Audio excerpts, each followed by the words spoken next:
started, since this is being recorded anyway. So thank you everyone for joining again. So as most of you, I think most of you have joined the last couple, so it's nice to see you guys again.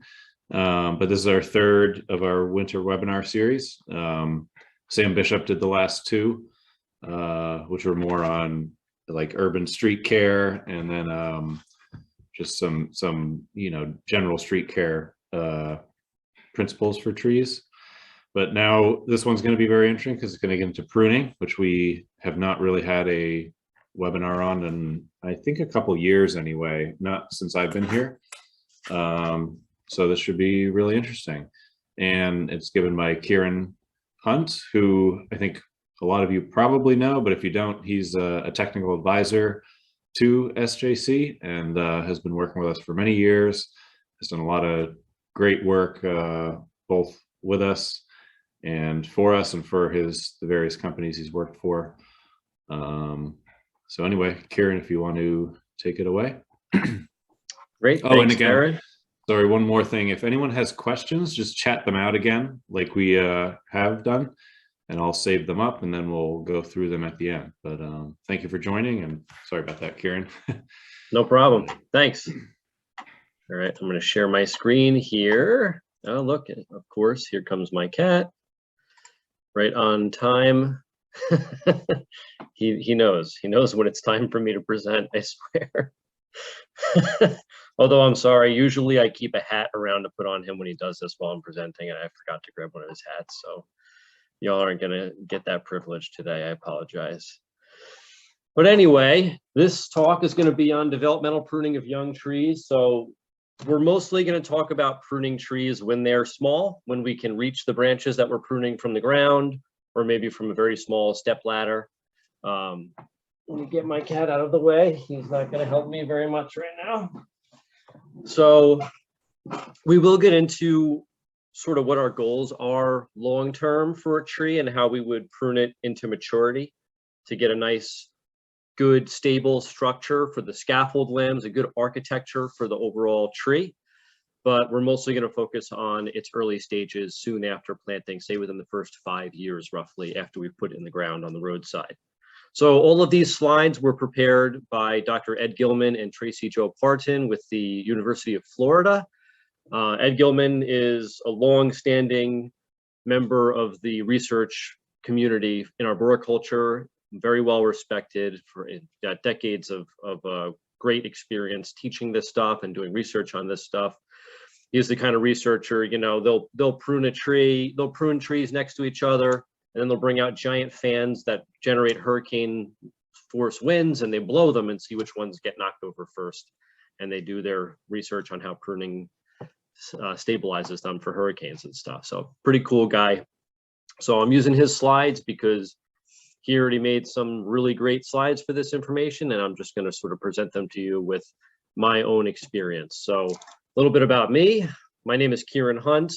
I'm the municipal manager with Asplundh's Technical Services Department.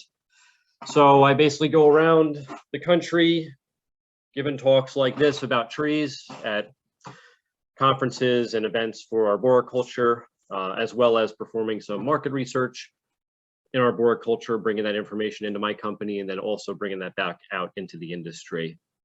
My experience is largely in municipal tree care and consulting, as well as in utility arboriculture and work planning. And in addition to my position with Asplundh, I'm also a New Jersey licensed tree expert, an ISA certified arborist utility specialist, an executive board member for the New Jersey Forestry Association, a member of the Arborist Exchange Program with the Society of Municipal Arborists, and a member of the Utility Arborist Association's Environmental Stewardship Committee. And in my free time, I like to rock climb, so that's me on some rocks. So when we're talking about developmental pruning, we're really talking about planning out the tree's future. We want to sort of have an eye for where the tree is going, what size it's going to achieve at maturity, what its branch structure should look like at maturity. And a lot of what we're doing in the beginning is establishing a main leader. We want to have a central trunk that is the sort of the king of the tree. It's the one that is always leading the way up towards the sky. A lot of trees coming out of the nursery will have multiple competing leaders, and if we allow those to grow without pruning for establishing one central leader, we can end up with codominant stems, which have problems with structure. They can cause failures later on in the tree's life. So good arboriculture along the roadside is preventative maintenance to prevent these types of problems, which can result in dangerous, hazardous situations for the trees. And the way that we do that is by training them from a young age, soon after planting them in the ground.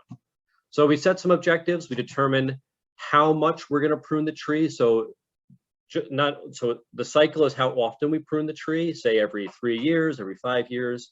And then the dose is each time we visit the tree, how much of the tree are we pruning? Are we taking only 10% of the tree off? Are we going up to 35%, somewhere in the middle? And we want to make sure we're pruning the trees according to best practices, making good cuts, prioritizing trees with structural issues as opposed to trees that already have pretty good form. And we have to think about branches and whether they're temporary or permanent branches. And we'll get into a little bit about what that means a little later on.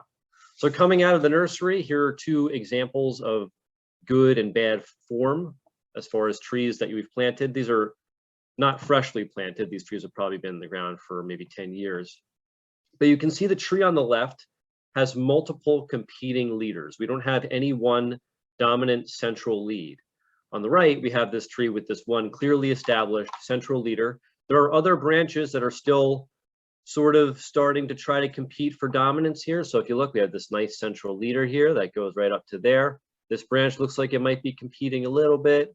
This one as well, but none of them are up top like this one is, as opposed to here where we have multiple branches that could assume dominance, but right now they're co-dominant. They're all sort of leading the way together, and this can be problematic as the tree gets older. We also want strong branch unions. We want branches that are connected well and have good wood connecting them back to the main stem. And we want to try to balance our canopy, which helps keep the tree from twisting in the wind. We want it to just blow forward and backwards. We don't want it to twist and torque, which can cause failures. So reducing those structural issues, again, it's about reducing codominant stems or eliminating codominant stems and preventing them from forming. Codominant stems are roughly equal size, originating from the same point on the tree, and basically both sharing dominance for the tree.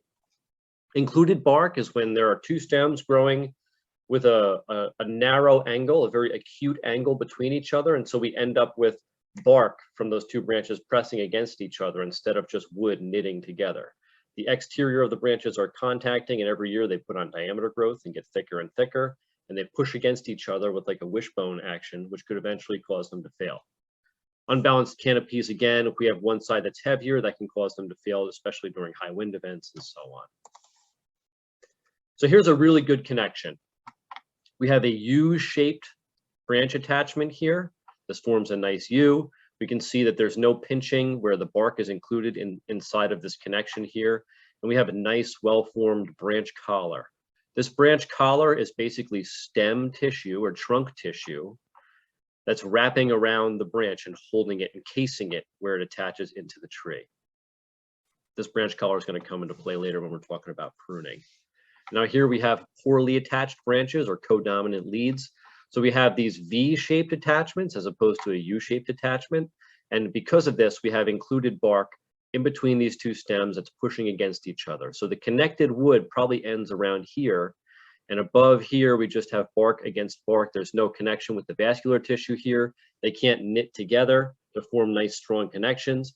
And so there's a chance as these branches get older and heavier in a heavy wind event or in a snow event, that could cause this to fail because we'll have a lot of included bark where they're not connected and they're just pushing against each other.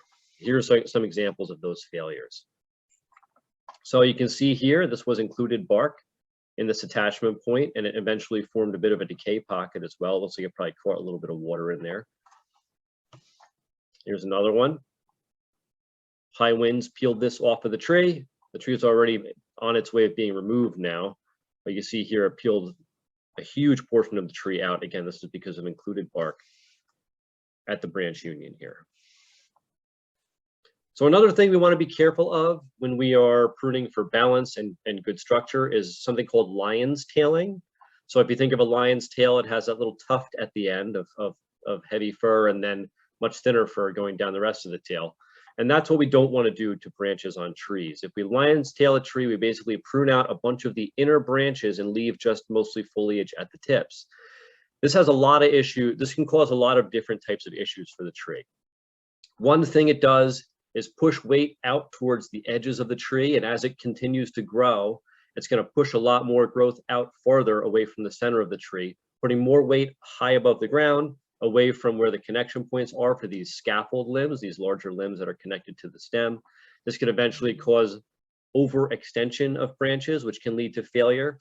It also gives us very few options. If a branch were to break in a storm, we don't have any real good options to prune back to. So if we had a bunch of foliage down here and this part of the branch broke in a storm, we could prune back to one of those good branches. But here we've taken all those away. And if this got damaged, we might have to prune all the way back to here, or potentially even all the way back to the main stem, the parent branch, which can be problematic. It can cause us to make larger cuts after a storm. Lion's tailing can also create a situation where we have poor taper in the branches. So branches put on wood partially based upon how they flex. So the tree can kind of sense where it's bending, and it'll put on reaction wood like a callus to strengthen those parts that are being bent and torqued. Just like if we lift weights, we put on muscle. And if we don't allow the tree to have foliage down the branch, there's a chance that it'll form poor taper. It won't have that nice structure where it gets thicker as it gets closer to the base. And we can have issues with branches tearing out because of that as well. Here are some lion's tailed trees that failed. After their initial pruning, they grew for a few years. They had a lot of overextended branches and weight farther away from the base of the tree, causing more lever action and causing them to fail. And now again, here's a tree that's been lion-tailed. And if one of these branches were to fail, we would have very few options for where to prune back to. We'd have to go all the way back to the parent branch down here and so on. So very overlifted. These were basically elevated for the parking lot, but now they're not providing much shade. And there's a good chance that if a storm were to cause some damage to this tree, it would really look pretty bad and we would have a hard time recovering its aesthetic qualities. It already kind of looks kind of silly, in my opinion. All right, so now we're also talking about, I guess I'm just going to leave my cat on my lap. He's finally relaxing.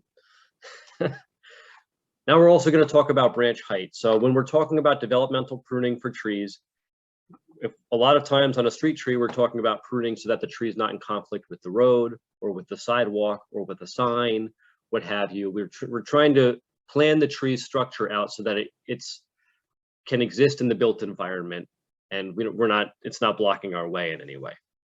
If we wait until the branch is this thick to prune it off where it's blocking, say, a parking stall, we have the chance of creating a huge pruning wound. So these are the kinds of things we want to plan for and plan to take care of early on in the tree's life before we were making these giant cuts. Because when we make big cuts, we end up with potentially exposing heartwood and exposing the tree to heavy decay. This is a situation where a decay column started all the way up here, moved all the way down the tree, and caused all of this wood to be decayed out, can result in cracks. Large cuts like these should especially not be made on decay-prone species. And if we attempt to reduce the length of these large branches when they're young, before they get really big, then we can generally prevent these kinds of big decay problems from happening. But we have to plan for these things in advance. Again, low, big cuts should be avoided. They can be avoided with early pruning. If we start early, plan out where we want our main scaffold architecture to be and where we don't want branches to be, we can avoid having these types of conflicts as the tree moves into maturity. So what we're looking for here is to develop a strategy for structural pruning our young trees to promote strong structure, a main central lead, and coexistence in the built environment. So we want to develop that dominant leader that we're talking about, that main central stem. We want to identify the lowest branch in the permanent canopy. So what is the lowest branch we're going to allow the tree to have, say, over the road? Is it 16 feet up? Is it 14 feet up? Is it 20 feet up? That depends on your choice. What's the lowest branch you want to have over a sidewalk? Maybe 12 feet, maybe 16 feet. We want to prevent branches below the permanent canopy from growing too large, because we know that eventually we're going to remove those branches entirely. So we don't want to have big pruning cuts when we do eventually remove them. We don't want to take them away too early because they are feeding the tree and helping it to grow. We want to subordinate those branches and prevent them from getting too big. We'll show you how to do that. We want to space our main branches out with good structure along the main stem. So we don't want to have a lot of attachments in any one point. That causes a weak spot. So instead, we want to have our main scaffold limbs, the main architectural limbs that come off of the main stem. We call them scaffold limbs. They basically hold up large portions of the canopy, but those large limbs coming out of the main stem generally don't have leaves coming off of them directly. They're just a parent branch that has a lot of child branches coming off of it that then form small twigs, which produce leaves and have our canopy. So these scaffold limbs that come off of the main stem, we want to make sure that they're spaced out along the main stem of the tree so that they're not conflicting with each other. We want to keep all our branches less than a half of the trunk diameter. This is really important. We want all of our child branches to be subordinate to the main stem, that main trunk. Otherwise, we end up with codominance, and it becomes a lot more difficult to remove those branches later on. And then we want to suppress growth on any branches with included bark and ultimately eventually remove them. So for a young tree, we're going to set all of our objectives. We're going to figure out as we look at a tree what our pruning dose is going to be. And the way that we determine how much we're going to prune in any one visit depends upon how often we're going to visit the tree. If we know we're going to visit the tree every year, we really don't have to prune off as much because we know we're going to be back next year to continue our process. If we know it's going to be 5 years until we visit that tree again, or potentially we don't know when we're going to see that tree again, we might want to take off more because we're trying to accomplish more. We're going to try to accomplish, say, 5 years worth of pruning in one dose. And then again, we want to make our good cuts. We want to prioritize pruning trees that have the most structural issues so that we can help train them to have better structure. And we want to identify our temporary versus our permanent branches and manage those branches accordingly. So again, the cycle is the interval of time between each pruning event. So a lot of municipalities don't really have a set pruning cycle, but if we were to plan out a pruning cycle, it might be something like every 5 years, every 3 years would be even better. Every 10 years is probably more realistic for a lot of municipalities, but it also depends on where we are. So we're in the Northeast. Our growing season is good. It's not very long, but it's longer than a lot of the country. And especially it's northern than, say, Canada, north of us, but we don't have nearly as long of a growing season as, say, Florida, where we probably need to worry about pruning more often because our growing seasons are really long. We get a lot of growth every year.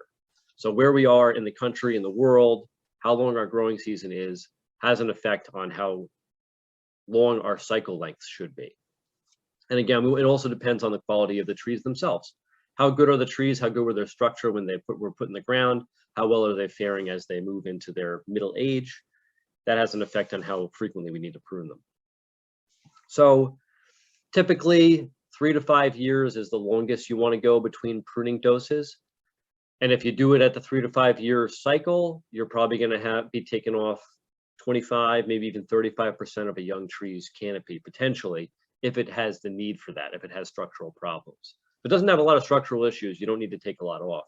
We don't need to take a lot off if the tree's doing well. If we have the ability to come out more frequently, we're going to take off less. So here's a good suggested pruning program.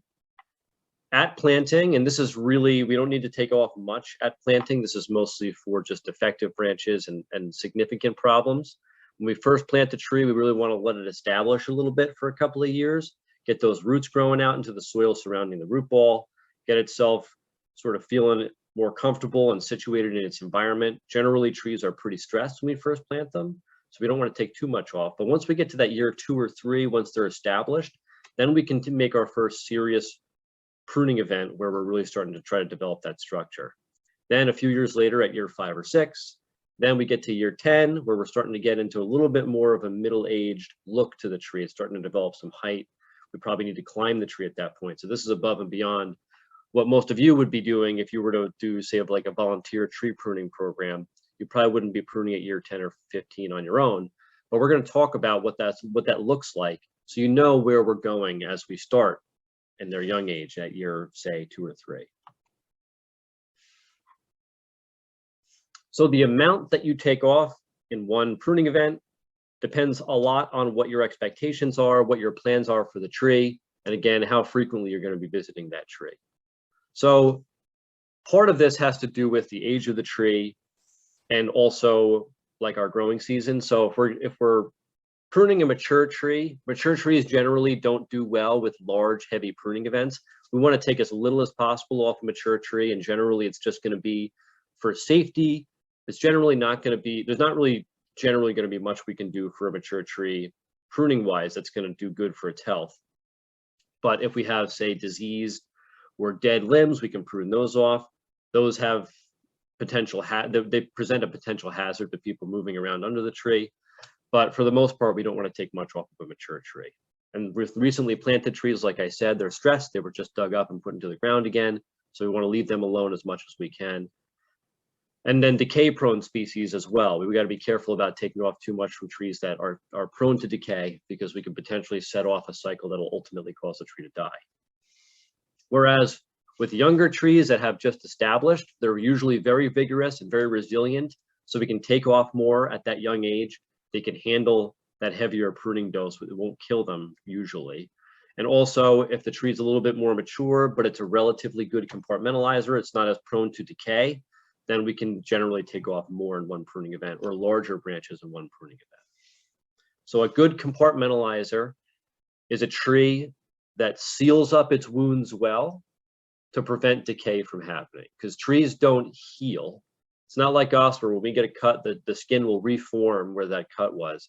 When a tree has a wound, it can't reform that tissue. It just tries to seal it off. So what it does is it takes that big pruning wound that we did over the branch, and what it does is it just slowly starts to build wood up and close that up until no oxygen can get into that hole. In the years it takes for it to close that up, usually fungi, decay organisms will get into that wood, and they'll start to eat away at it.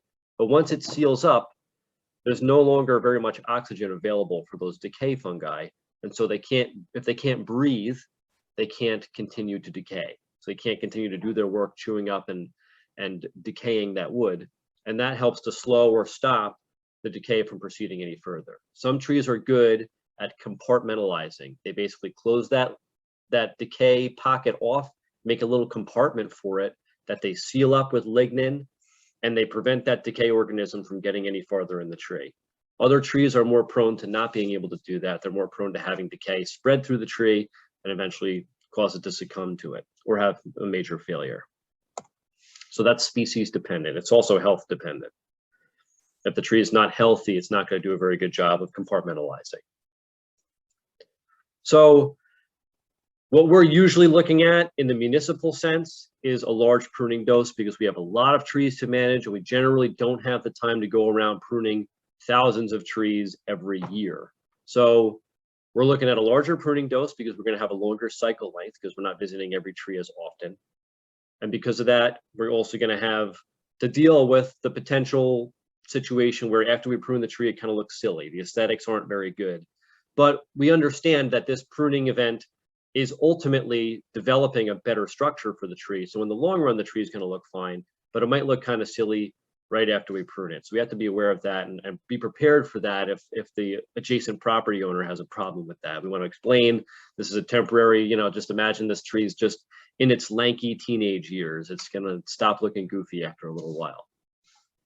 And so if we take these larger pruning doses, we're going to end up with larger pruning wounds. We're going to end up with these bigger holes in the canopy. And it's also going to encourage reaction growth in unpruned portions of the tree. And we'll see that actually can push growth into places we want it to go.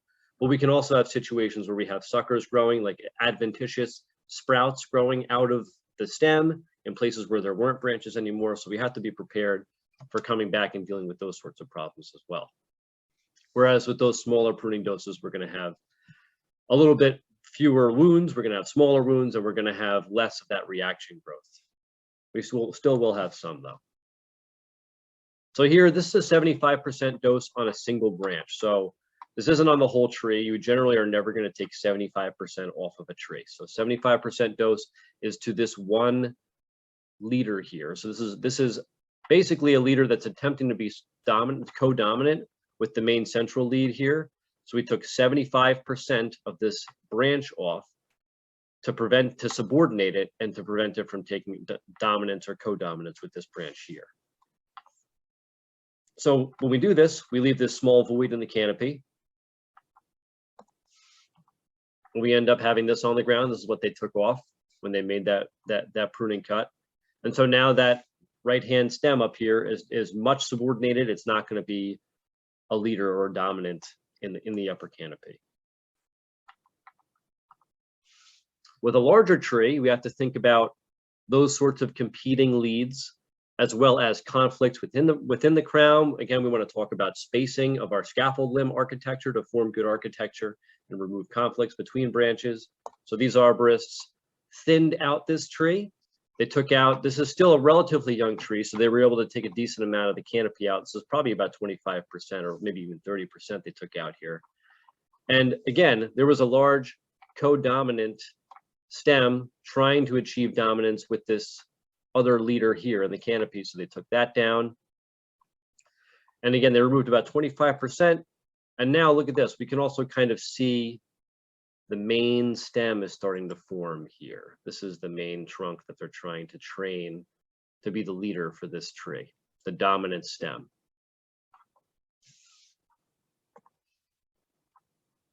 One other thing I want to point out here, a tree like this is going to do much better in storms. It's going to develop much better taper than a lion's-tailed tree because it has this canopy interior to the main crown. So we have a lot of leaves inside the canopy here, and that's going to catch some wind.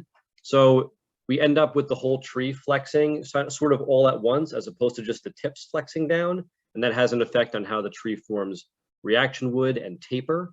And it's going to have an impact on how the tree bears wind, especially in large wind events like in a hurricane. So this tree should fare better in a hurricane than lion's-tailed trees, especially in the long run. A lion's-tailed tree that was just pruned is probably going to do better in a hurricane than this tree just because it has fewer branches. And so it has less of a sail to catch the wind. But over time, the structure of that tree is going to be much more compromised because of how it develops after that pruning event, how it develops its wood and its taper. And in the long run, that tree is going to be much more prone to getting thrown down on the ground by a large hurricane event than this tree would be. So again, when we're thinking about decay, when we're thinking about making pruning cuts and how big we're willing to go, we need to think about how decay prone the species is, how vigorous the tree is. We have to think about what our maximum critical diameter is. What's the largest cut that we're willing to make on a certain species? And this is the limit we should set for all cuts, not just removal cuts, but also reduction cuts. And we'll get into what those are in a minute. It should be smaller for those decay-prone species, and it's also controlled by the pruning cycle. We don't need to make big cuts if we know we're going to be back soon. We can make smaller cuts, or we can reduce branches, which will help make them grow more slowly. And then later on, when the parent branch gets much bigger than that branch we're trying to remove, we can then cut it when it's maybe a third or less the diameter of the main trunk. So we have to think about both the actual size of the stem we're removing, but we also have to think about the size of the stem proportionate to the size of the trunk. So if the branch is less than half the trunk diameter and it's a relatively small branch, we're probably going to have few consequences if we remove it. So we recommend removing that branch if it's needed. If the branch is a third to a half the trunk's diameter, it could result in some trunk defects. So what we should do is consider shortening it instead of removing it in one pruning cut. Maybe instead we want to shorten that branch halfway, cut it back to a child branch, so it'll have less leaves. It's going to produce less sugar, and so it's going to grow much more slowly. And that's going to allow the main stem that it's growing off of to grow at a much more rapid pace than that branch we just pruned. And later on, it'll end up being a third to a half the trunk diameter or less, maybe less than half. And then we'll be able to remove it later on. Whereas if the branch is more than half the trunk diameter or large enough to have heartwood, we want to think about just shortening it and never really taking that whole branch off, unless we can manage to subordinate it enough that it becomes less than half the trunk diameter and it's still small enough that it doesn't have heartwood. Now, not all trees produce heartwood, but most of the trees that live in our area do. The larger growing trees will produce heartwood. Heartwood is basically dead wood. So you may not know this, or maybe you do, but you know, most of us know that every year trees put on a ring of new growth, so a ring of new wood on the exterior of the branch. So let me grab this real quick. I can talk about wood with my wood cookie. So every year we're putting on a new ring of growth on the exterior of the trunk. And at some point, we're only generally conducting water and sugar and whatnot in the first inch or few inches of, like, the outer few inches of that wood. The rest of the trunk isn't really doing much. And at some point, the tree will plug up those xylem and phloem cells, those little tubes that conduct water and sugar. It'll plug those up towards the middle. Those will essentially be dead at that point. They won't be living tissue, and they won't be able to conduct water anymore. Part of the reason that trees plug up those dead cells is because they're trying to prevent decay fungi from being able to travel through the tree using those dead cells. But also what that does is it creates a situation where there's an area in the tree that's susceptible to rot and it doesn't have any defense mechanisms because it's dead. Exterior live growing rings have essentially like an immune system. They have defense mechanisms to fight decay organisms. As we get into that heartwood, because it's dead, even though it's plugged up, decay fungi are capable of moving through that wood, chewing it up, decaying it, and eventually causing cavities to form because the tree doesn't have any defenses in those dead parts of the wood. So larger branches will tend to have heartwood, and certainly main stems on mature trees will have heartwood. It generally has a different color than the rest of the wood, than the live wood, because again, it's plugged up. And once these branches, maybe they're around like 12 inches, say, they start to develop this heartwood, and we really don't want to have a pruning cut that exposes that heartwood because it's going to be really susceptible to decay organisms. And once they're in there, even if it seals up, it's going to take a long time to seal, and that's going to give the decay organisms a lot of time to grow and mature and create some serious structural problems for the tree.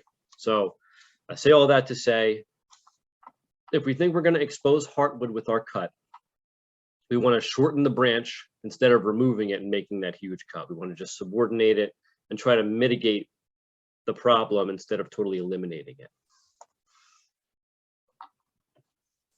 So again, obviously, when we're talking about young trees, we're not going to be getting any heartwood problems. These trees are definitely not going to be old enough to have heartwood, but I just want to give you a good idea of where this is going in the overall future of the tree. I want everybody to know why we're doing this and what the ultimate goals are.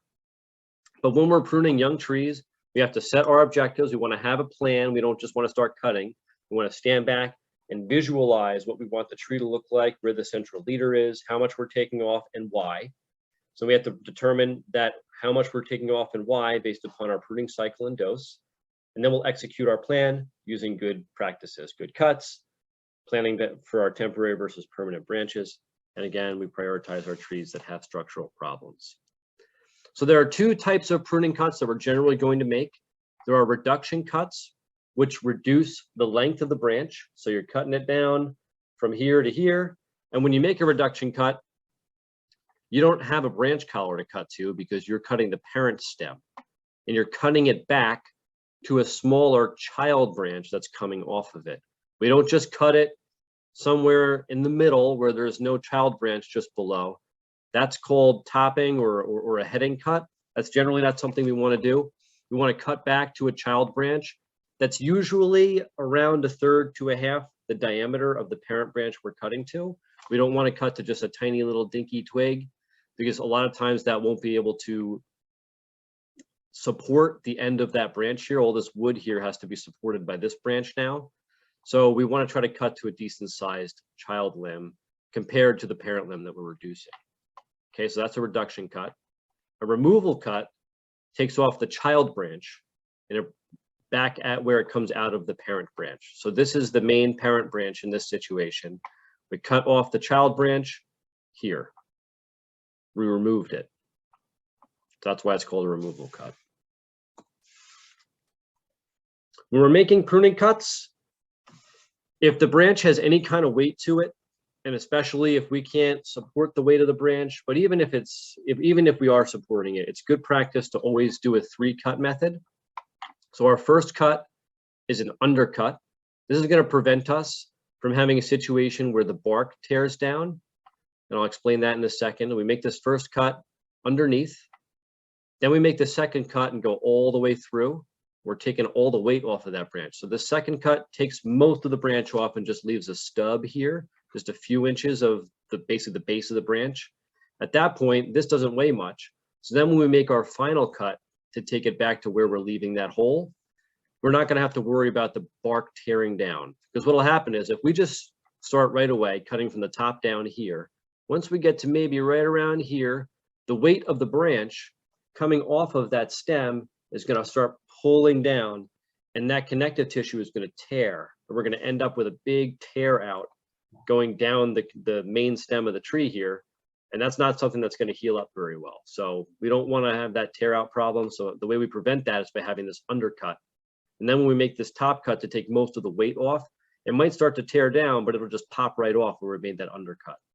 So that undercut is like around 12 inches from where we're making the final cut.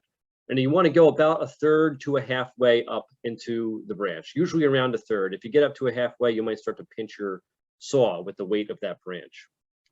Then you make that second cut. Again, this is the removal cut initially, and then our final removal cut will be just outside that branch collar. So again, the branch collar is this swollen area of stem tissue, trunk tissue that's surrounding the child branch here. So we do not want to cut into this branch collar.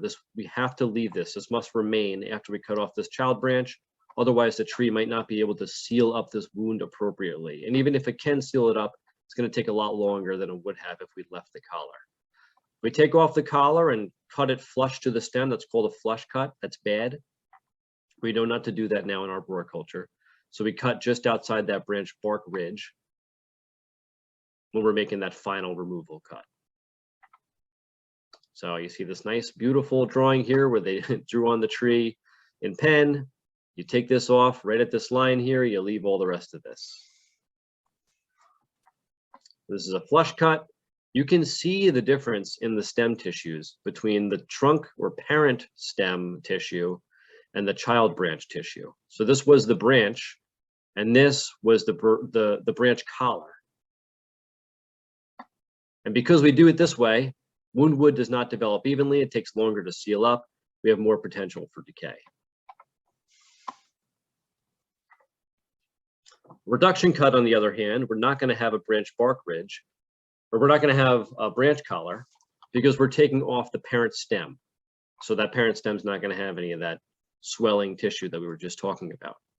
So the way we make it a reduction cut is by cutting in between the angles. So we have a line that's perpendicular to the growth of the stem that we're reducing. So the stem with the yellow ribbon is the one that we're going to cut back.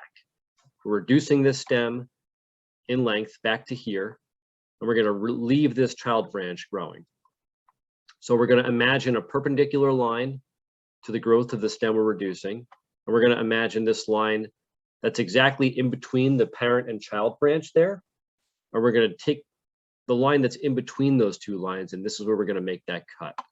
So this angle is halfway between perpendicular to the parent stem's growth and the line that bisects these two branches' growth angles.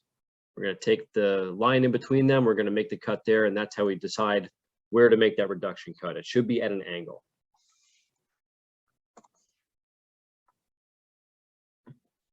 So when we're making our plans, again, we want to prioritize trees with structural issues, and we want to know in advance how low our permanent branch our lowest permanent limb is going to be.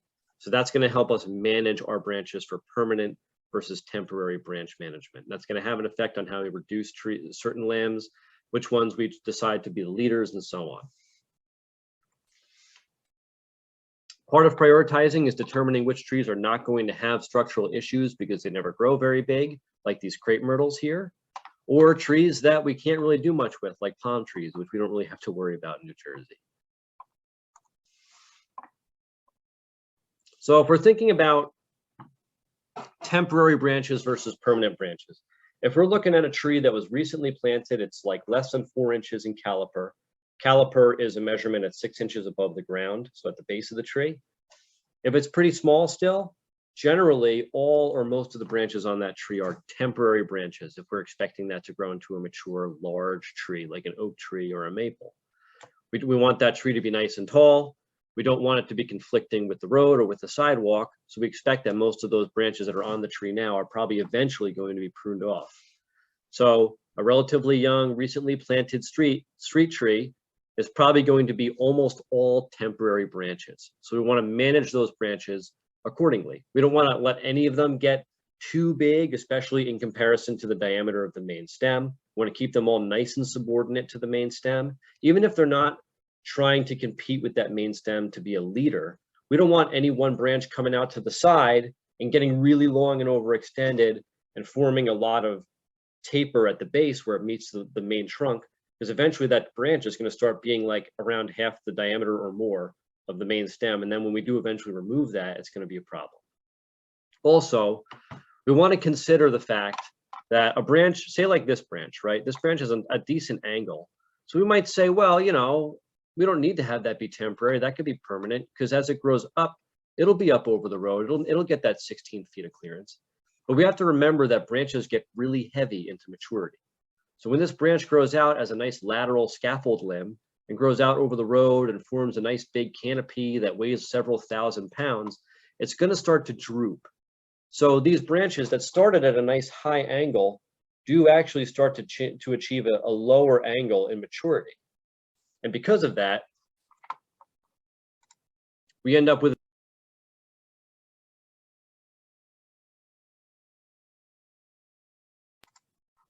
I think I got muted by mistake there. We end up with a situation potentially where the branch was high enough over the road, but now it's too low, and now it's big.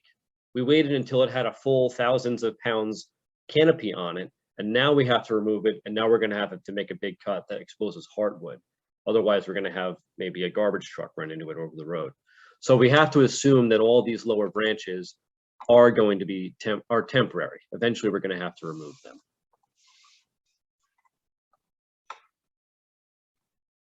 So again, most branches are temporary. We can remove up to 35% of the live foliage in a pruning event. We don't want to remove more, but on a young, vigorous tree, we can remove that much, and the tree will probably still be okay. Basically, about a third of the live foliage. We want to reduce all branches that are greater than half the trunk diameter. So any of them that are achieving that kind of too big to be a child branch status, where they're greater than half the trunk diameter, where it would be difficult to make that removal cut, we want to reduce them so that later on we can make that final removal cut, because ideally the trunk will have continued to grow much faster and it will be less than half the trunk diameter later on. We want to reduce or remove all branches or stems that are competing with our one central leader that we've selected. We want to remove large, low, or reduce large, low, vigorous branches. So like I was saying, we don't want a big branch extended really far out to the side, low to the ground. We want to reduce those or remove them entirely. And then anything that's broken, cracked, or damaged, we probably just want to remove all that as well. An interesting thing that we do here, when we're reducing branches like, say, these two that are trying to achieve co-dominance with the main leader. So the main leader is going up this white line. These are overextended lower branches. So we're going to reduce them. And when we do that, it does this thing where it's pushing the tree to grow more up and less out to the side. So when we cut those parts off, we're kind of pushing growth back up towards the central leader, because the tree is going to divert more resources towards getting higher. trees naturally assume they're in competition with other trees when you remove off some of that side canopy. So it's going to try to get taller, but also it's not going to have as much energy to grow towards the side because we've reduced the amount of live foliage that's growing out to the side. Live foliage is what produces the sugar that allows those branches to grow at all. So for instance, this one is about half the diameter of the parent stem. So we're going to shorten this branch to try to make sure that this stays more dominant. And later on, this hopefully will be more than twice the diameter of this one. And eventually we can then remove this if we decide to remove it. If it's a temporary branch, then we are eventually going to remove it. So again, these two branches were both trying to establish codominance. And you see they're like almost the same diameter as the central lead that we've chosen. So we need to subordinate these branches so we can eventually remove them, because look at how low this is. These are all temporary branches here. The whole tree is basically temporary branches. So we're going to reduce these two leaders so that they're no longer as dominant in the canopy, and also so that they're growing more slowly. And eventually, as this gets bigger than these two, later on, we can then remove these entirely. This is what it looks like after the fact. This is a pruning cut at year 2 after planting. This is what this is a pruning dose at that time.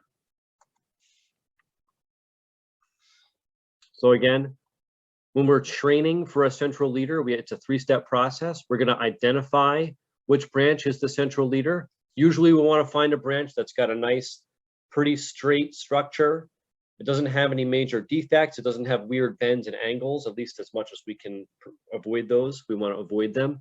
It's got a nice clear path from the ground up to the tip, and it has the option of becoming the main central lead. Basically, we want to make sure that it's one that has good structure so that we can reduce the other ones around it, and that one will eventually achieve dominance in the canopy. So we identify which one we want, then we identify which ones are competing with that chosen leader, and we decide whether we want to shorten them or remove them entirely if they're in competition with that main leader that we've chosen.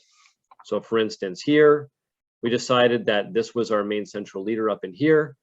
This one was competing with that central leader. Really, we would say this whole side is competing with this whole side. So in order to slow down this competing side that's not going to be dominant, we take, I don't know, maybe 60% of that lead off, 75% of that side, that codominant stem off. That's going to slow it down and subordinate it and help this other stem to become the more dominant and larger trunk.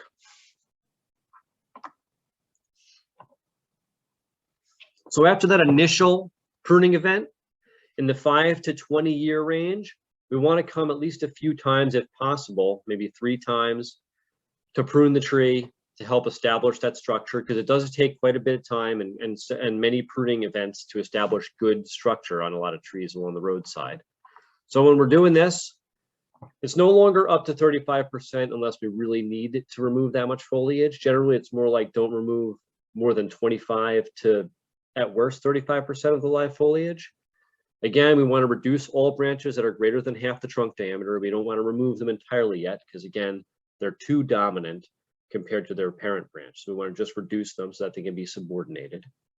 We want to identify those lowest scaffold limbs of the permanent canopy. So now the tree is old enough that it has limbs that we would identify as permanent limbs. So we're identifying those lowest scaffold limbs and reducing all of the aggressive branches that are below them, because we know that they're all temporary. We don't necessarily need to remove them all right now. At some point during this time period, we probably will remove them. But if we're not removing them today, we want to at least reduce them to continue to slow them down. So they're still feeding the tree, but they're not achieving a lot of diameter growth. So eventually we can cut them off without having huge pruning wounds. We want to reduce or remove branches with included bark. We want to reduce or remove competing leaders. If there are more than 3 competing leaders, we can do this in stages rather than doing it all at once and taking off potentially a lot of live foliage. And we want to reduce branches that are within 18 inches of our largest limbs, the ones that we've selected to be those permanent scaffold limbs.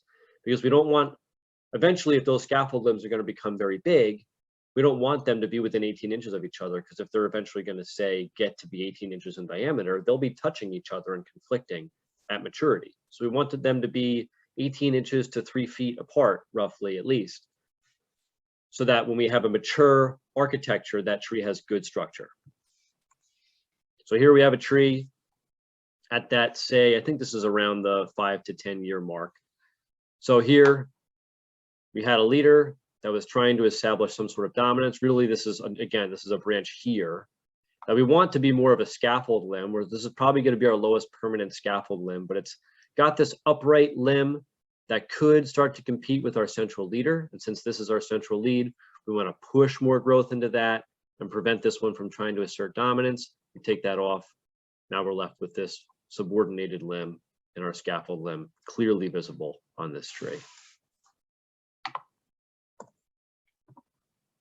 This is 2 years after that pruning event.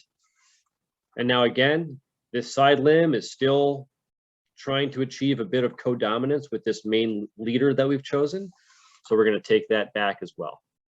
So you see they took it back to here, trying to establish that this is going to be a scaffold limb, not the main leader. The tree now has good structure with one leader going to the top of the tree.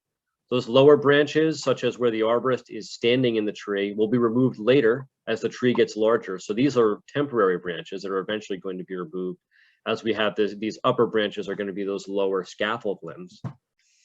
The tree is not going to miss those small branches that we took out when the canopy is much larger 5 years from now. And the tree at this age has a high capacity to resist decay. So we don't really have to worry about the cuts that we've made. It's going to be able to seal up those wounds. And it's on its way to developing really good structure. This tree is starting to look like a tree. Here we have a tree that was a bush.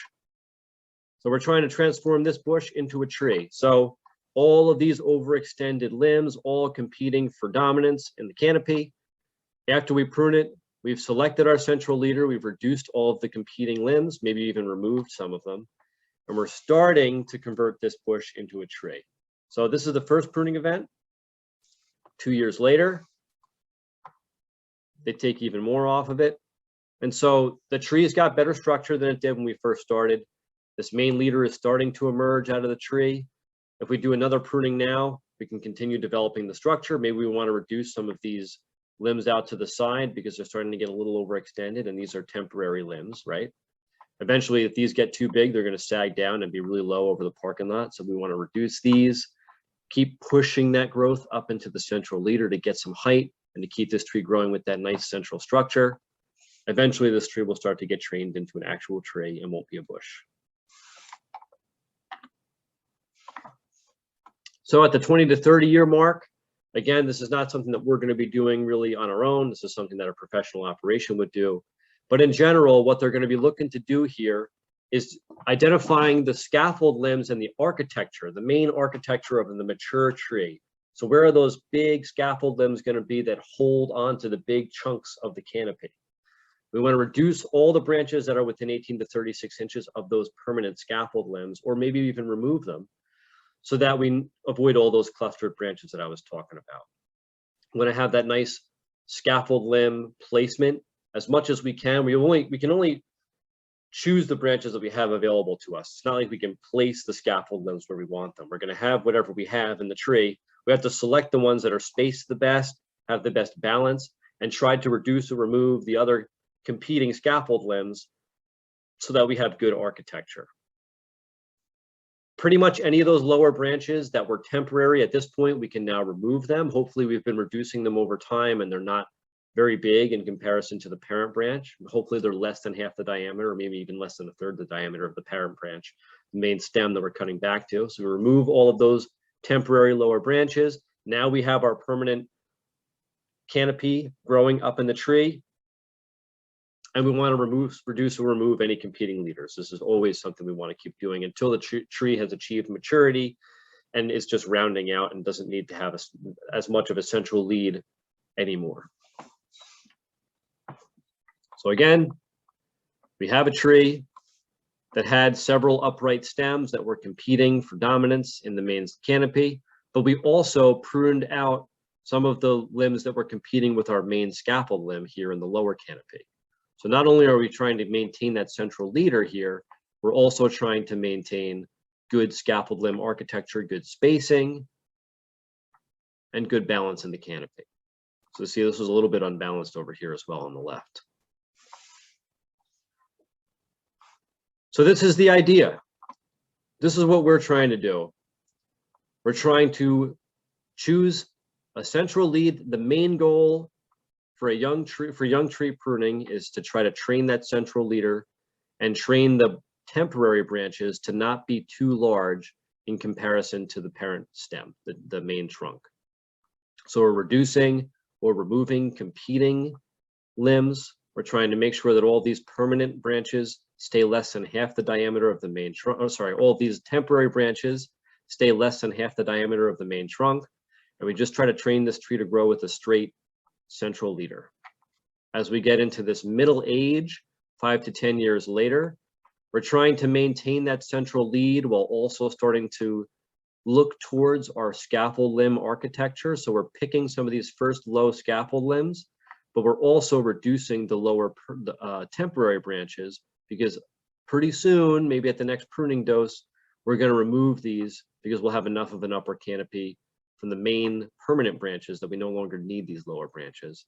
And then in maturity, we're still maintaining that central lead, removing any competitors or reducing them, but now we're also pruning for scaffold limb architecture. Good spacing, good placement, good balance. So just to reiterate, we want to develop that main leader. We want to identify that lowest branch in that permanent canopy, which might not even be there at our first pruning dose. We want to prevent branches from below that permanent canopy from getting too large, especially in comparison to the main stem. We want them to be less than half the diameter of the main stem, ultimately, when we remove them. We want to space those main branches along the trunk, keep all those branches less than half the trunk diameter, and suppress growth on branches with included bark, because eventually we're going to remove them.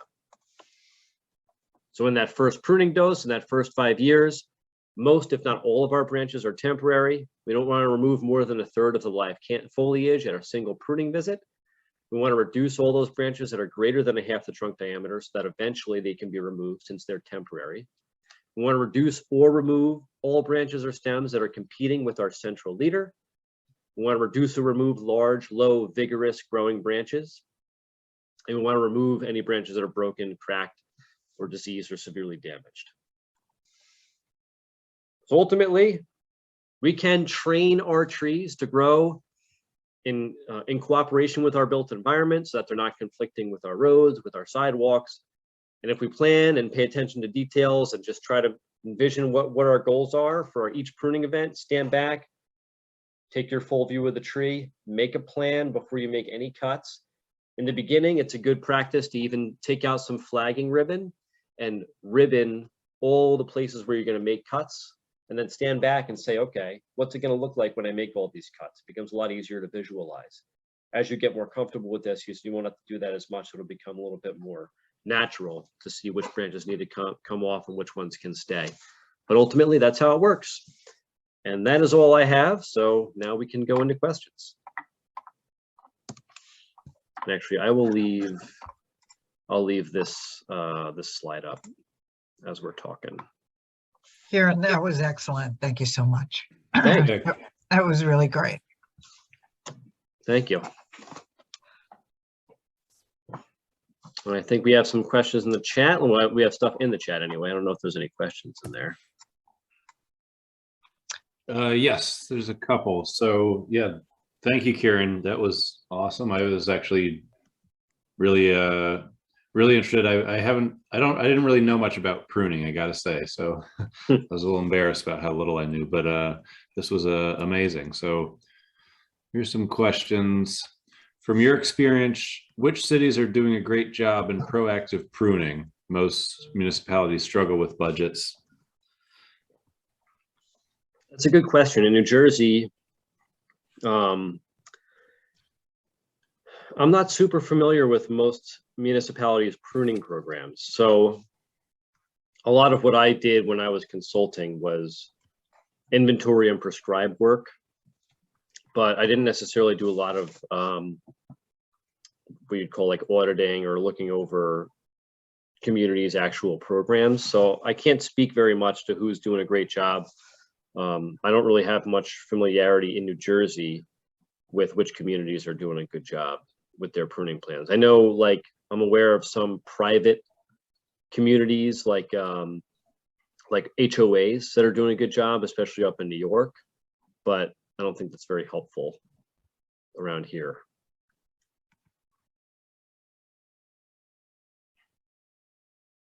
Gotcha. Okay, here's another question. How do you prune a tree that doesn't want to grow a leader like a redbud? Well, so a redbud is a tree that, while we could train it to have a central lead, and I've seen it done, that's more of a shrub, like a dogwood or a crepe myrtle.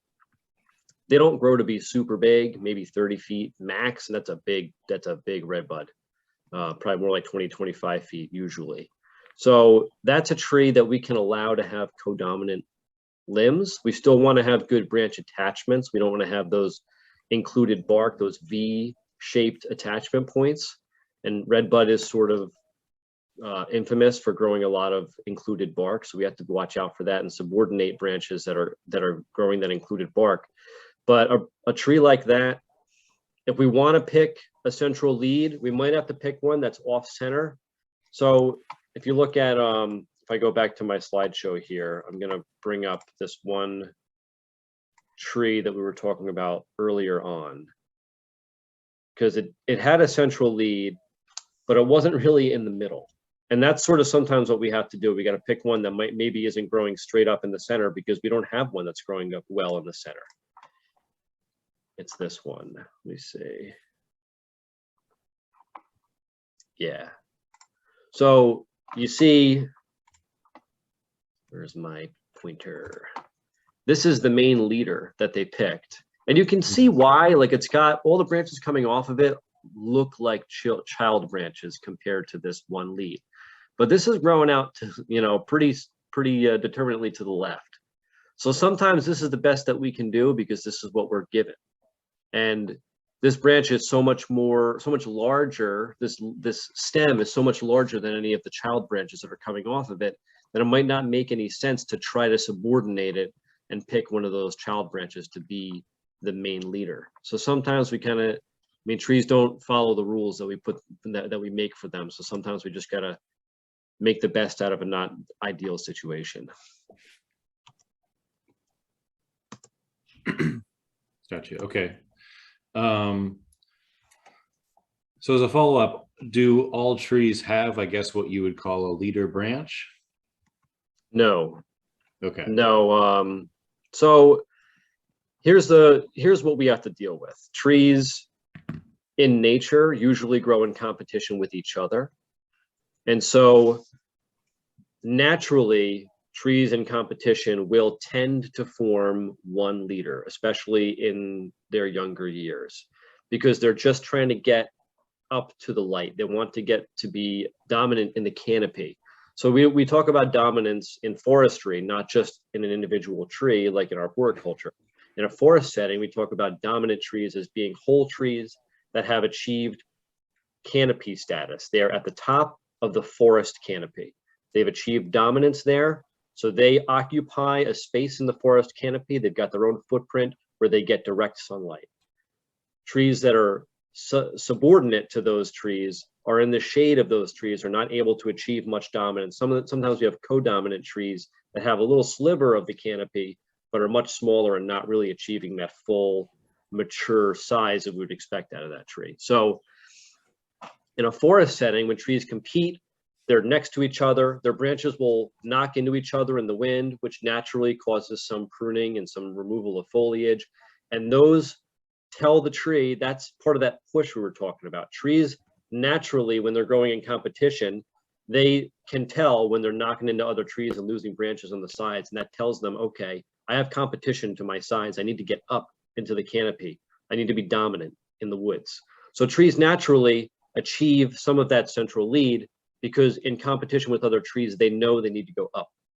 When a tree is not in competition with other trees, like on the roadside where it's just grown out in the open and there's no trees shading it or anything, there's nothing knocking into it other than maybe the cars driving down the road, that tree doesn't know that it needs to grow up because that's just what we want it to do. That tree's out there and it says, oh, look at this, I got all this space, I'm going to grow sideways. And so there's none of this hormonal control that comes from buds being knocked off on side branches, comes from foliage being torn off as it's knocking into each other, that comes from not having direct sunlight on all sides of the tree. The tree doesn't get any of that. So the tree isn't growing in a natural setting to begin with, and so it doesn't grow with that natural structure. It just grows out in what we call an open grown form. And you'll notice that if you pay attention to trees in the woods and compare them to how they look grown in the built environment, generally speaking, these open grown trees will be much wider than they are tall. They'll have much more taper at the base of the tree. They'll have a much more of a cone shaped base in the trunk compared to a tree growing in the woods. And they're not going to have nearly as tall of a stem usually, because they don't need to grow that tall. They can grow wide. So that's why we kind of have to force it to grow that way. But basically, a lot of what we're doing here is giving the tree signals that it otherwise would have received in nature to tell it this is where you need to grow. Gotcha.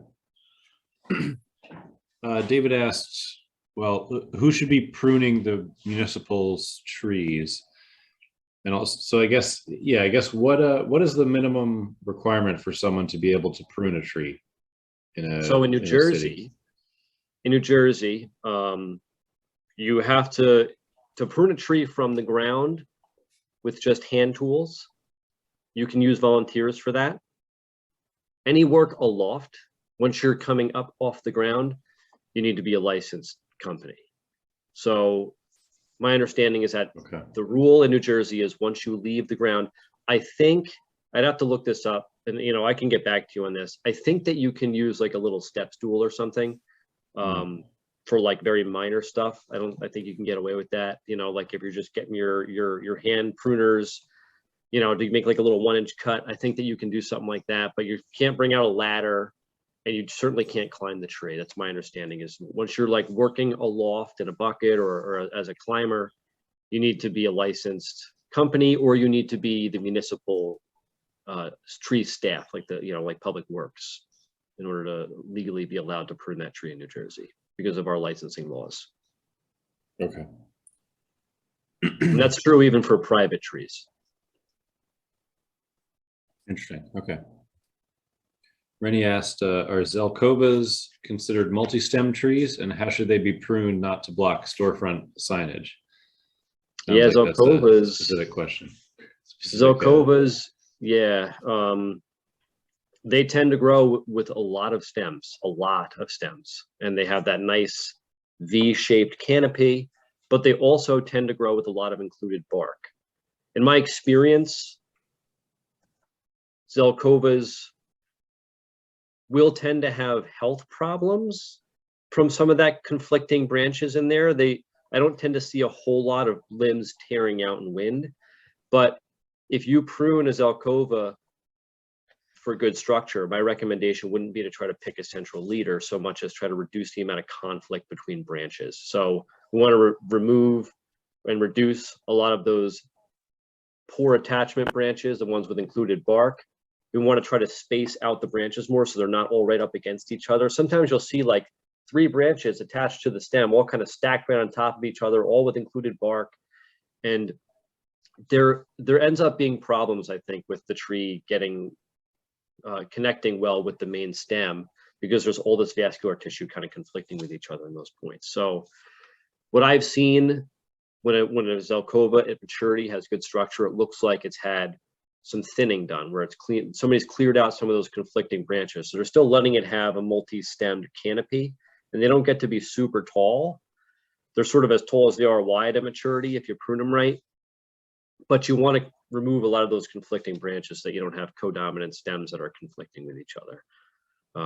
But if you're talking about blocking storefronts and things like that, blocking signs, ultimately Zelkova is just not a good tree to plant in that situation, because it doesn't give you a whole lot of options for directional pruning. You can't really, Zelkova wants to grow with that one shape. You can't really do much to make it grow with a different shape. And if you do, you're probably going to compromise its structure or its health, or both.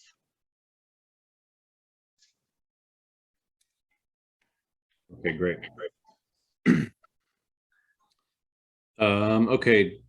Beatrice asks, there's a Kwanzaa cherry tree on our block with really lowest branches in the permanent canopy. It's difficult to walk past when in bloom on the sidewalk. Not sure how many of these low branches can be removed. Yeah, those are not very decay resistant, unfortunately.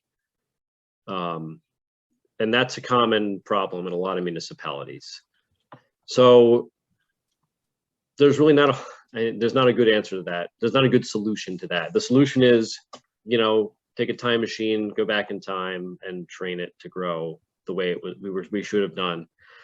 Right now, what we can do is try to reduce some of those branches that are conflicting with the sidewalk, I guess, but we're probably not going to be able to ever take those off without reducing decay, without introducing decay to the tree. So we kind of just need to either let that tree be and deal with it. Maybe we can do a sidewalk bump out so that it, moves a little bit to the side around that tree, so it's not blocking, like, especially people who are in wheelchairs and stuff like that. We want to make sure that we're compliant with ADA and also just allowing people to get down the sidewalk. That's important.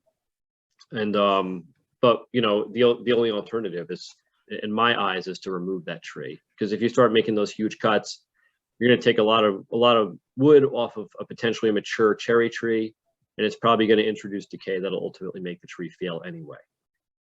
So yeah, that's I see that problem a lot with Kwanzaa cherries, and I think that that's a situation where the limbs probably had better angle when they were younger, and then they started to sag in maturity. So now you have that situation where there's a lot of weight on them. But yeah, it's there's no good answer, unfortunately, to solve that problem. Okay, so this is Rennie speaking. I think Aaron had to hop off, so he asked me to read some of the questions. Okay. And I think the next question is actually from me. You see, I'm very curious. So what is the typical cost, just really, generic, if you can, provide an information to prune young trees, and when should be a tree pruned after being planted? On one of your slides, you were talking about pruning immediately after planting and then, like setting up the intervals. Can you speak about it a little bit more? Yeah, so I can't give you a general price, because I was never involved with the actual pruning of trees in that way. So I don't have the experience to give you even a ballpark estimate of what it costs in New Jersey to have trees pruned for developmental pruning. But I can say that when you're pruning trees, that first pruning dose should probably be around 2 to 3 years after planting. Great. Another question from Clara. Should trees be pruned when dormant, if possible? Yes, that's something that I meant to mention today, so I appreciate you asking that question.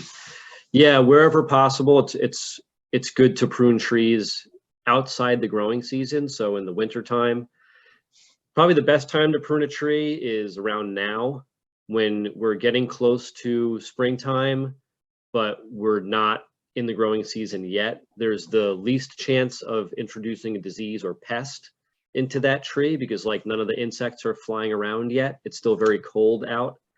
The tree, as soon as it starts to push that water back up into the canopy to put out those buds, it's going to start growing that wood to seal up those wounds. Now is really the best time to prune pretty much any tree.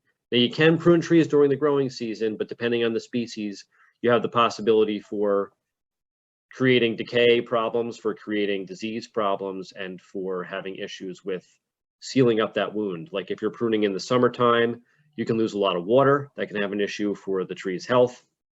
And then also you have a lot of stuff moving around, and the tree is probably not going to be able to seal up that wound this year.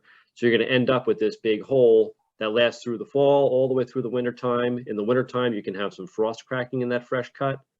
There's a lot of reasons why it's good to just do it in the winter if you can.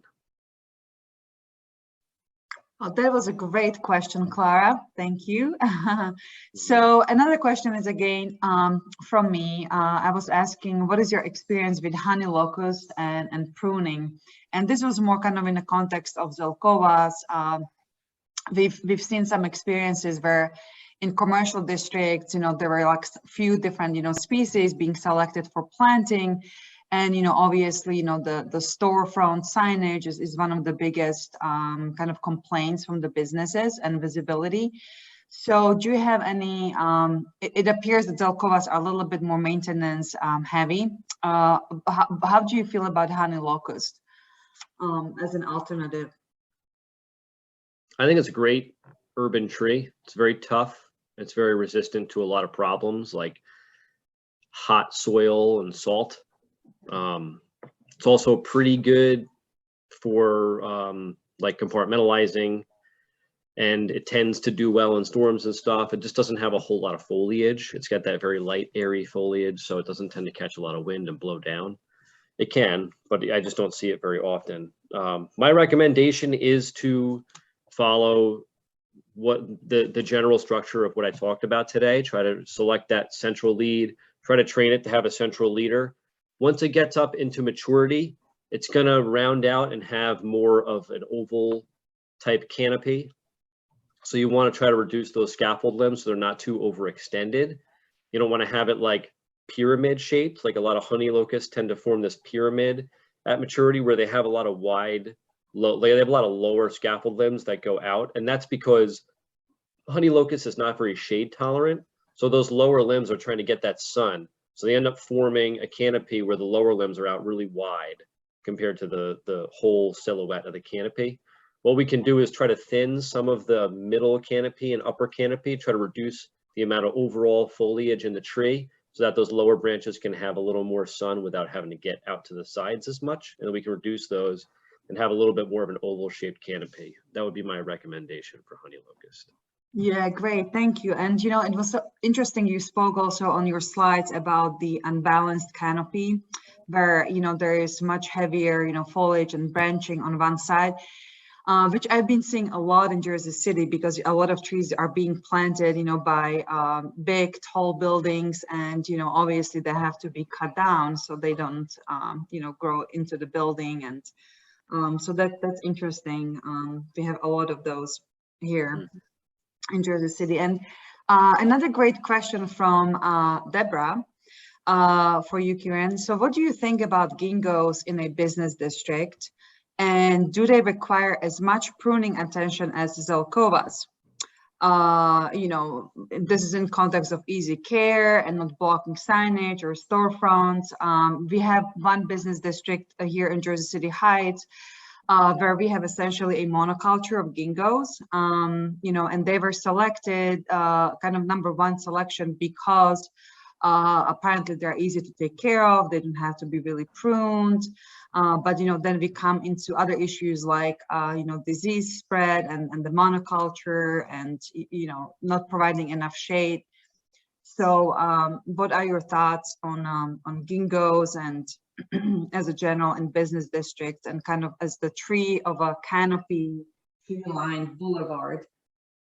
I think they're a good choice, but low maintenance doesn't mean no maintenance. So the Gingos are still going to need most trees, especially in the urban context. If you're going to plant pretty much any tree that's going to grow big, it's going to require maintenance, and it's going to require some amount of developmental pruning to have good, or it's highly recommended that you do some developmental pruning throughout the tree's earlier life in the first 25 years to achieve good structure, because otherwise you are going to usually end up with at least one defect that you could have prevented if you'd taken care of it when it was young. So ginkgo is no exception. I see a lot of ginkgos at around like 15 feet up in the canopy, 25 feet. They'll do this thing where they have like a Y-shaped, they'll have two limbs coming out, and then they still have the central leader too. And you end up with this spot where it becomes codominant with multiple leads, and they all kind of go pretty, they all grow pretty vigorously, and you end up with this like wishbone canopy that eventually will have a failure. Ginkgos also will sometimes just grow like this one rogue structure, like scaffold limb that just grows really long out to the side for no reason. These are the sorts of things that we want to prevent through some of those techniques like reducing and subordinating. Ginkgo, when it grows with a main central leader, can grow to be a really tall, regal, great looking tree. It can get really great taper at the base of the trunk. It gets that almost like oak-like stature to it in maturity. They can grow to be really big trees. They probably won't grow to be that big in a downtown area in Jersey City, but they can still grow to be good looking trees and mature shade trees. But we do still have to perform some amount of developmental pruning, and it's not a whole lot different. It's really the same as what I described today. You might not have to do it quite as frequently with ginkgos, but you do have to do it. And certainly I would recommend that, you know, 3 to 5 years, or like 3 to 5 years after planting, and then maybe at 10 years, and then at 15 or 20 years, I would recommend at least those 3 pruning events for a ginkgo tree. Okay, so I think the message from you is like, we should not think that there's a tree that does not require a maintenance or pruning. Every single tree does require a level of care. Big trees anyway. You can get away with especially if it's not on the roadside, like if it's behind the sidewalk and you're putting in like a multi-stemmed shrub, then you don't really have to worry about it, because even if it has bad structure, it's not going to kill anybody, you know. But large shade trees, you know, their structure is it's important for us to maintain good structure in those trees, because otherwise they can be a threat to the environment that they exist in, which in our case is the road or the building or the park bench or the school bus or the person walking on the sidewalk and so on. The buyers, which you're very familiar with. Yeah. So we have another question from Caitlin. Are these trees like fruit trees where alternating years of pruning, I guess with alternating years of pruning, like fruit trees? Let me take a look real quick at this question, because I'm not totally understanding the question here. There's the ginkgo. So it's one of the last questions. So I think what she's asking is like if the fruit trees need alternating years of pruning. So if you scroll down. Yeah, I see the question. I'm just not totally, I don't understand I'm sorry, I don't really understand the question. If you, Caitlin, if you could Hey, hello. Hey. Hey. All right, so like for instance, like fruit trees, I would prune my trees every other year, let them fruit, prune them, you know. So I'm wondering, are these trees same idea, or these trees get pruned every year since they're, you know, not Which trees? What do you mean by these trees though? The trees that you were discussing here in Jersey City? The ginkgos? Yeah. Well, I wouldn't say you need to do it every other year. I would say maybe 3 times in the first 20 years after planting. So not as often as you're pruning. So if you're pruning fruit trees, I would imagine you're probably doing some of that pruning to keep them low, because you want to be able to get to the fruit, right? Yeah. Yeah, so that's a cool pruning system that you're doing there. And those are, you know, there's a lot of really cool stuff that you can do with a fruit tree to keep its branches low, and you don't have to worry about it really being a hazard, because you're generally not going to have a big tree.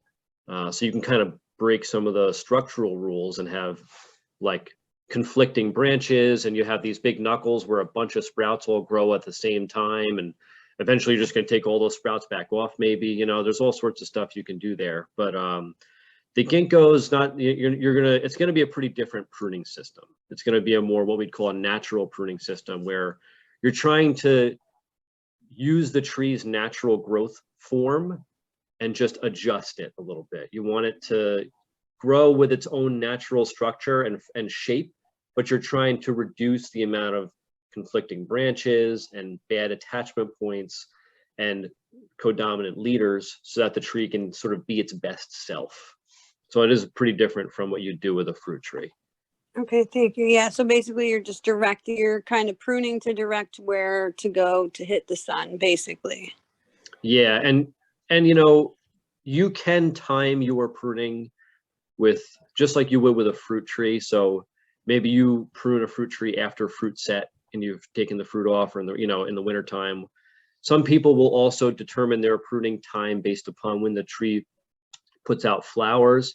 Some trees set their flower buds in the spring. Some trees set their flower buds in the fall. So some people try to prune those trees to accommodate flowering, because they say, well, you know, I want to see the flowers this year, so I'm going to wait. or I'm going to prune it before it sets its flower buds, so that I know that when it sets the flower buds, it's only going to set it on branches that are remaining, that sort of thing. So you can accommodate that kind of stuff like you would for a fruit tree.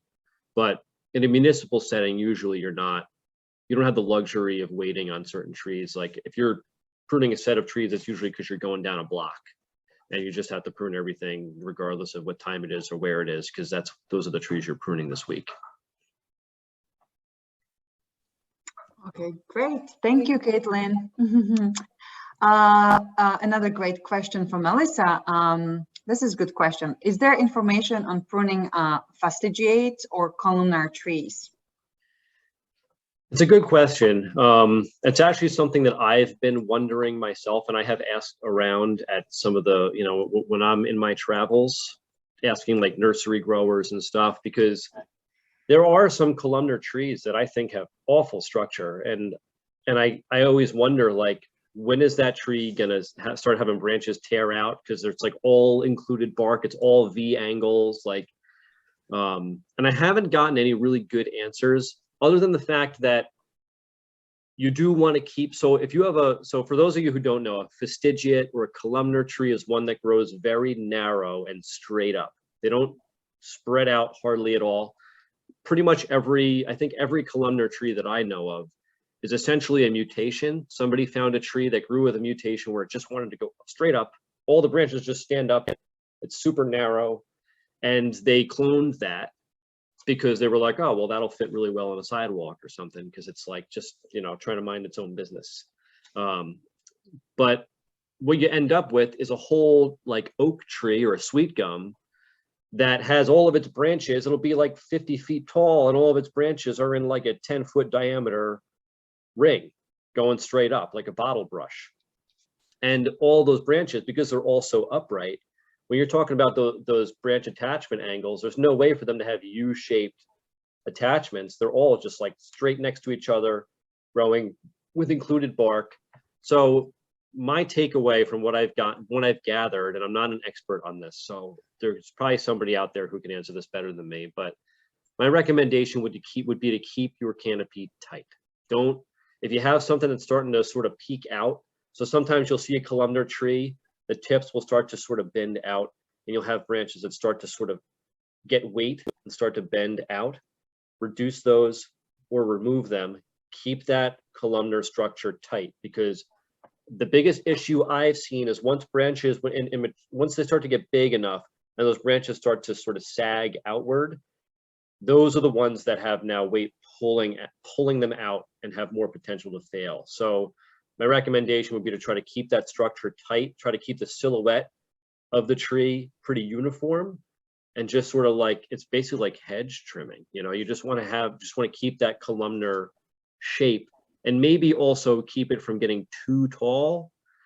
But that's honestly just a guess, that last part. For sure though, I've seen failure come from branches starting to separate from that main fastigiate columnar silhouette. And I think just reducing them and keeping that end weight is a good solution for that. Okay, great. Well, thank you. That was a great question, Melissa. Thank you for asking. And I think we are nearing to the end of today's presentation. This was super informative. Kieran, thank you so much. And we could be talking and continuing until midnight, but we know that you have to feed your cat, so we don't want her to be mad at you. So we'll let you go. And thank you so much, everyone who participated and who asked great questions and who is willing to learn about trees. We need a lot of support for our trees. They're our friends. So thank you so much, Kieran, for everything. And thank you, Sustainable Jersey City and Deborah Italiano for putting this event together, and the webinar and winter series, super informative. So thank you so much, everyone. And we'll see you next time. Thanks for having me. Thank you so much, Kieran. Bye. Good night. Good night. Thank you.